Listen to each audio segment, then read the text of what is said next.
మీరు అర్థం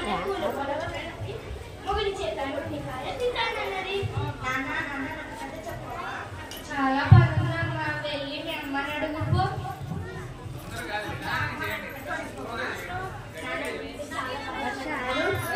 పని ఉందన్నాడా? ఓ సీఎం కానీ అంత పని ఉండదు. నాకు వంటింట్లో ఒకటే పనమ్మా.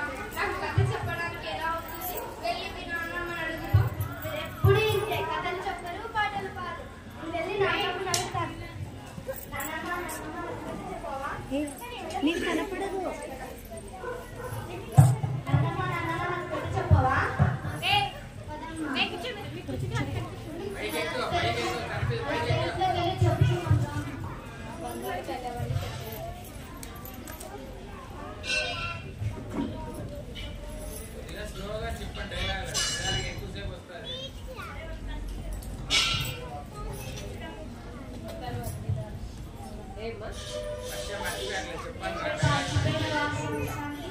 ఏం లేదండి, నిన్న పాచిపోయిన ఉప్మా అంటే పడేయడానికి వెళ్తున్నాను.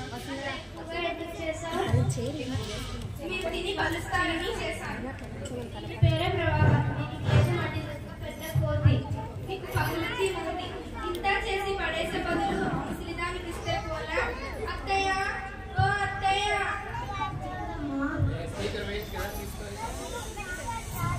మీకోసం ఉప్మా చేశాను, తినండి అత్తయ్య.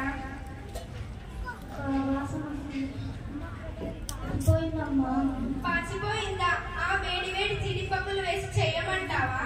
పాచిపోయిందంటే పాచిపోయింది. అంతంత తిని ఈ వయసులో వెయిట్ లిఫ్టింగ్ కానీ చేయాలా ఏంటి? సిగ్గు లేకపోతే సరే. చిచ్చి, పెట్టింది తిని ఒక మూలను పడింది. ఏమండి, ఏమైంది ఇప్పుడు నీకు?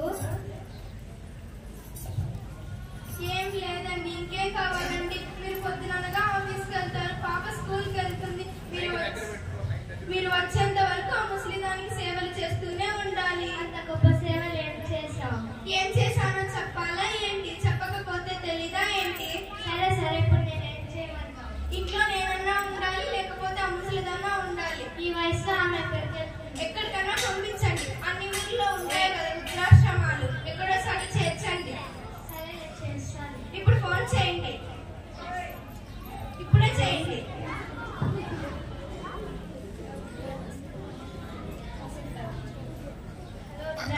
మంది కడప వృద్ధాశ్రమం అండి. మా ఇంట్లో ఒక ముసలావిడ ఉంది, మీ ఆశ్రమంలో చేర్పించుకుంటారా ఏంటి? ఆమె మా అమ్మ అనాథలు మాత్రమే చేర్పించుకుంటారా? సరే, మాత్రమే చేర్పించుకుంటారా? చెప్పండి, ఎవరు లేరని చెప్పండి.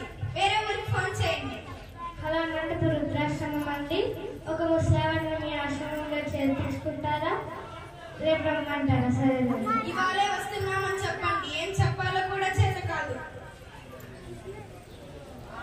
ఏంటి నాన్న, నాన్నమ్మ ఎక్కడికి తీసుకువెళ్తున్నారు? ఏం లేదమ్మా. నీకెందుకే, వెళ్ళి చదువుకోపో. అమ్మా, నువ్వు కొద్దిసేపు ఆగు. చెప్పు నాన్న, నాన్నమ్మని ఎక్కడికి తీసుకువెళ్తున్నారు? ఏం లేదమ్మా, నాన్నమ్మకు వయసు ఎక్కువ అయిపోతుంది కాబట్టి ఇంట్లో సరిగ్గా చూసుకోవడం లేదని వృద్ధాశ్రమంలో చేర్పించడానికి ఫోన్ చేస్తున్నాను. అయితే ఆ నంబర్ నాకు ఇవ్వండి. మీరు ముసలివారు అయిన తర్వాత మిమ్మల్ని కూడా అక్కడికే పంపిస్తా. చూడండి ఎలా ఉంటుందో. ఆ ముసలిదాని గారాబం వల్ల ఇది ఇలా తయారైంది. అమ్మా, నేను కొద్దిసేపు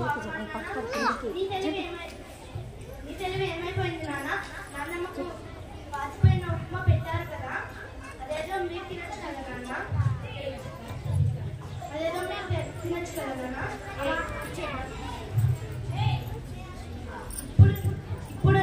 ఇప్పుడు నన్ను ఇంత బాగా చూసుకుంటున్నారు కదా, ఇప్పుడు నన్నమ్మ కూడా నేను అంత బాగా చూసుకుంటుంది కదా నాన్న? ఆ మాత్రం అర్థం కాలేదా? అయినా మీకంటే నన్ను నాన్నమ్మే బాగా చూసుకుంటుంది, కథలు చెప్తుంది, పాటలు పాడుతుంది, ఇంకా నాకు ఆడుతుంది. మీరే పని చెప్పి తప్పించుకుంటారు. నా తప్పు తెలుసుకున్నామమ్మ, మమ్మల్ని క్షమించండి. నన్ను కాదు, వెళ్ళి నాన్నమ్మ దగ్గర వెళ్ళి కాళ్ళు